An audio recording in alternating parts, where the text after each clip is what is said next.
Apocalipsis, la revelación de Jesús dada a Juan el profeta. En el primer video exploramos la forma en la que Juan compuso esta profecía apocalíptica como una carta circular para las 7 iglesias de Asia Menor, para retar y consolar a esos cristianos que estaban sufriendo de apatía y de persecución bajo el Imperio Romano. También nos encontramos con el principal símbolo que Juan usa para identificar a Jesús, el Cordero Inmolado, quien conquistó a sus enemigos al morir por ellos. Él es quien abre el rollo conteniendo los propósitos de Dios de traer su reino a la tierra como existe en el cielo. La apertura del rollo trajo juicios de advertencia similares a las plagas de Egipto, y al igual que Faraón, las naciones no se arrepintieron. Luego, Juan introdujo el ejército multiétnico del Cordero y el rollo abierto reveló su extraña misión. Esta misión es seguir al Cordero llevando testimonio de la justicia y la misericordia de Dios a las bestiales naciones, incluso si eso les acarrea la muerte. Y ellos conquistarán a la bestia al entregar sus vidas, justo como lo hizo el Cordero. Y es esto lo que moverá a las naciones al arrepentimiento. En el resto del libro, Juan completará su retrato de esta bestia y de su guerra contra el pueblo de Dios y cómo termina esta historia. Después de las 7 trompetas, Juan interrumpe el ritmo de los 7 con una serie de visiones a las cuales él llama señales. La palabra literalmente quiere decir símbolos y estos capítulos están llenos de ellos. Estas visiones exploran en mayor profundidad el mensaje del gran rollo abierto. La primera visión revela la batalla espiritual cósmica que estaba detrás del sufrimiento de las 7 iglesias debido a la persecución romana. Es una manifestación de ese antiguo conflicto que comenzó en Génesis capítulo 3. La serpiente, que representa la fuente de toda maldad, se muestra aquí como un dragón. Ataca a una mujer y su simiente. Ellos representan al Mesías y a su pueblo. Luego, el Mesías derrota al dragón a través de su muerte y resurrección, y el dragón es arrojado a la tierra. Ahí, el dragón inspira odio y persecución hacia el pueblo del Mesías. Pero ellos conquistarán al dragón al resistir su influencia, incluso si él los mata. Juan está intentando mostrar a las iglesias que ni Roma ni ninguna otra nación o ser humano es el verdadero enemigo. Hay poderes espirituales oscuros obrando, y los seguidores de Jesús anunciarán la victoria de Jesús permaneciendo fieles y amando a sus enemigos, justo como lo hizo el Cordero Inmolado.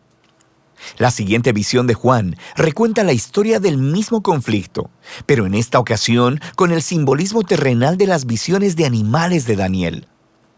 Juan ve 2 bestias empoderadas por el dragón. Una de ellas representa el poder militar de las naciones, quien conquista a través de la violencia. La otra simboliza la maquinaria propagandística de la economía que exalta su poder como si fuera divino. Estas bestias demandan una completa lealtad de las naciones, simbolizada por la colocación de la marca de la bestia y su número 666 en la frente o la mano. Ahora, esta es la infame imagen, y no descubrirás su significado leyendo titulares noticiosos. Aquí Juan está haciendo una clara referencia al hebreo del Antiguo Testamento. Primero que nada, esta marca es el Anti-Shema. La escritura en la frente y la mano es una clara referencia al Shema, una antigua oración judía de lealtad a Dios que se encuentra en el libro de Deuteronomio. Esta oración también se escribía en la frente y la mano como símbolo de la dedicación de todos tus pensamientos y acciones al único Dios verdadero.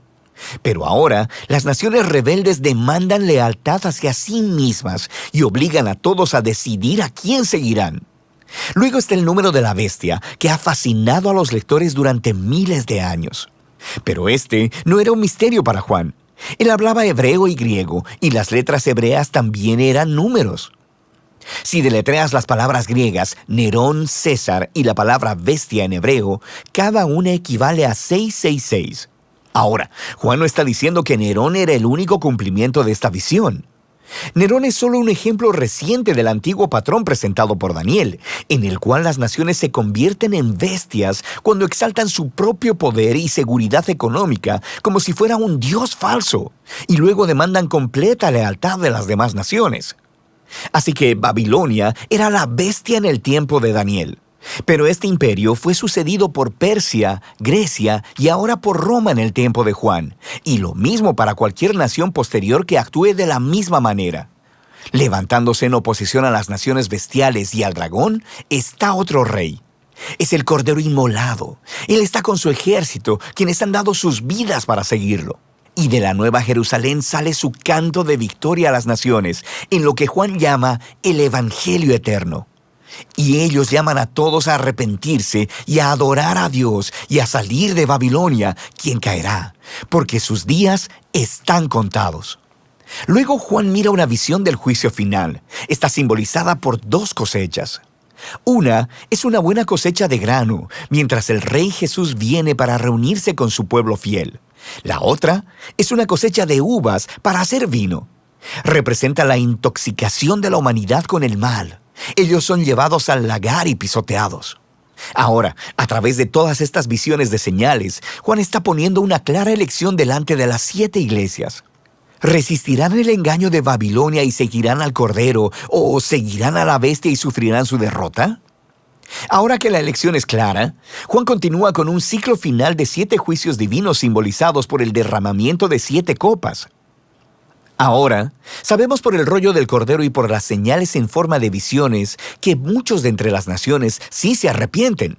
Pero así como las plagas del Éxodo son repetidas y derramadas a través de las copas, hay muchas personas que no se arrepienten. Ellos se resisten y maldicen a Dios al igual que Faraón. Y todo esto lleva a la 6ª copa, formada por el dragón y la bestia, quienes reúnen a las naciones para hacer guerra contra el pueblo de Dios en un lugar llamado Armagedón. Esto se refiere a un llano al norte de Israel, donde Israel peleó muchas batallas contra naciones invasoras. Y algunas personas creen que esta 6ª copa se refiere a una batalla real del futuro. Otros piensan que es una metáfora de la justicia final de Dios sobre el mal. De cualquier modo, Juan claramente ha tomado imágenes del libro de Ezequiel sobre la batalla de Dios contra Gog. Gog era el símbolo de Ezequiel para las naciones rebeldes reunidas delante de Dios para enfrentar su justicia. Y eso es lo que viene en la 7ª copa. Es la 4ª y última representación del día del Señor, donde la maldad de las naciones es derrotada de una vez y para siempre. Ahora, Juan ha elaborado completamente el mensaje del rollo sin sellos del Cordero, y ahora regresa a expandir 3 temas claves que introdujo anteriormente: la caída de Babilonia, la batalla final para derrotar el mal y la llegada de la Nueva Jerusalén. Y cada uno de estos ilustra la venida final del reino de Dios desde un ángulo diferente. Entonces, primero tenemos la caída de Babilonia. Un ángel le muestra a Juan una mujer hermosa, vestida como una reina, pero borracha con la sangre de los mártires y de toda la gente inocente. Ella está cabalgando en la bestia dragón, mencionada en las señales de la visión. Es un símbolo de las naciones rebeldes y se le llama Babilonia, la prostituta. Los símbolos detallados de esta visión serían muy claros para los primeros lectores de Juan. Él está personificando el poder militar y económico del Imperio Romano, pero también está haciendo algo más.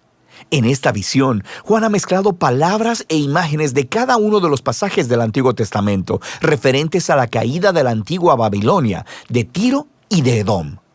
Juan está mostrando cómo Roma es simplemente la versión más reciente del arquetipo del Antiguo Testamento de la humanidad en rebelión contra Dios.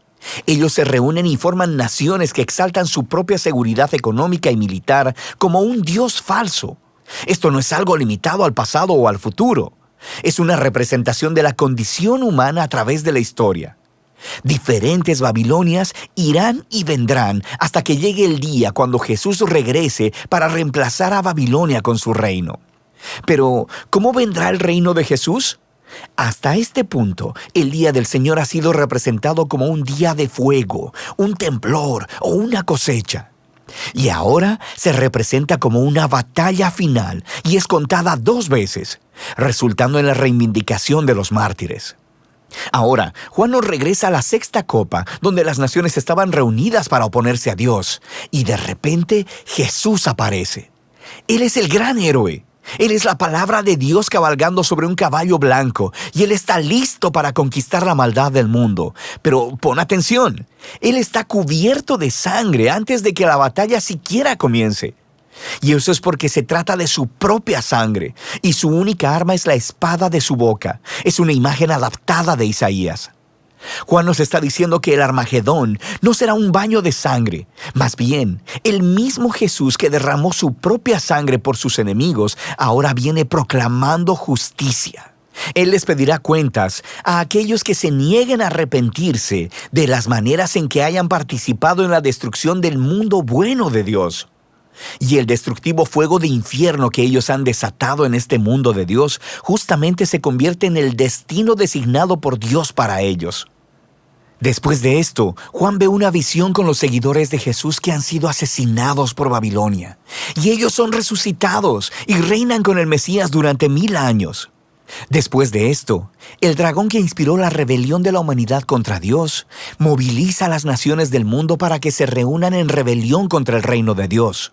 Pero delante del trono de la justicia de Dios, todos ellos enfrentan las consecuencias de la derrota eterna. Así que las fuerzas del mal espiritual y todos aquellos que no quieren participar en el reino de Dios son destruidos. Se les da lo que quieren, existir por ellos mismos y para sí mismos. Y así, el dragón y Babilonia y todos los que los eligen son puestos en un aislamiento eterno y nunca más podrán corromper la nueva creación de Dios. Ahora, hay mucho debate sobre la relación de los 1000 años con esas dos batallas. Hay algunos que piensan que se refiere a una secuencia cronológica literal. El regreso de Jesús seguido por un reino de 1000 años en la tierra llamado el milenio, seguido del juicio final de Dios. Otras personas piensan que los 1000 años son un símbolo de la victoria presente de Jesús y los mártires sobre la maldad espiritual, y que las dos batallas representan el regreso futuro de Jesús desde dos ángulos diferentes. Cualquiera que sea la postura que tomes, el punto principal es claro. Cuando Jesús regrese como rey, Él lidiará con el mal para siempre y reivindicará a aquellos que han sido fieles a Él. El libro concluye con una visión final del matrimonio del cielo y la tierra. Un ángel le muestra a Juan una hermosa novia que simboliza la nueva creación que ha venido a unirse para siempre con Dios y con su pueblo del pacto. Dios anuncia que Él viene a vivir con la humanidad para siempre y que Él está haciendo todas las cosas nuevas. Esta visión de Juan es un caleidoscopio de las promesas en el Antiguo Testamento. Este lugar es un cielo nuevo y una tierra nueva, una creación restaurada que ha sido sanada del dolor y la maldad de la historia humana. También es un nuevo jardín del Edén, el paraíso de vida eterna con Dios. Pero no es simplemente un regreso al jardín, es un paso adelante hacia una nueva Jerusalén, una gran ciudad donde las culturas humanas en toda su diversidad trabajan juntas en paz y armonía delante de Dios. Y en el giro más sorprendente de todos, en la nueva creación, no hay edificio dedicado a ser templo, porque la presencia de Dios y el Cordero que alguna vez estuvieron limitadas al templo, ahora llenan cada centímetro del nuevo mundo. Y allí hay una nueva humanidad, cumpliendo el llamado que se les dio a los primeros humanos en la primera página de la Biblia. Reinar como imagen de Dios, colaborar con Dios en dirigir su creación hacia un territorio nuevo e inexplorado. Y así termina el Apocalipsis de Juan y la épica narrativa de toda la Biblia. Juan no escribió este libro como un código secreto para que descifres los tiempos del regreso de Jesús. Es una visión simbólica que produjo un reto y trajo esperanza a las 7 iglesias del primer siglo y después de ellas a cada generación de cristianos. Nos revela el patrón de la historia y la promesa de Dios en el sentido de que todo reino humano eventualmente se convierte en Babilonia y debe ser resistido en el poder del Cordero inmolado. Pero hay una promesa. Jesús, quien amó y murió por este mundo, no dejará que Babilonia esté fuera de control. Él regresará a quitar el mal de su mundo bueno y hará nuevas todas las cosas. Y esta es una promesa que debe motivar a cada generación del pueblo de Dios a ser fieles hasta que el Rey regrese. Y de eso se trata el libro de Apocalipsis.